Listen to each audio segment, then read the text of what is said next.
ప్రభువును ఎరుగకయుండి అజ్ఞానములో ఉన్నప్పుడు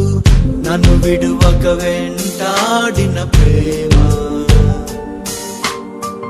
నా సృష్టికర్తను గూర్చి స్మరణే నాలో లేనప్పుడు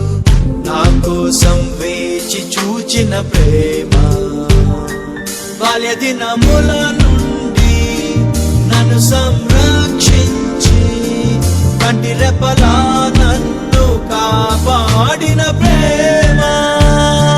యవ్వన కాలమున కృపతో నన్ను కలిసి సత్యమును బోధించి వెలిగించిన ప్రేమ, నే వెతకకున్నను నాకు దొరికి నన్ను బ్రతికించిన ప్రేమ, ప్రేమతో ప్రేమతో యేసయ్యా నన్ను దర్శించావయ్యా, ప్రేమతో ప్రేమతో ప్రేమతో నన్ను ప్రత్యేక పరిచావేసయ్యా.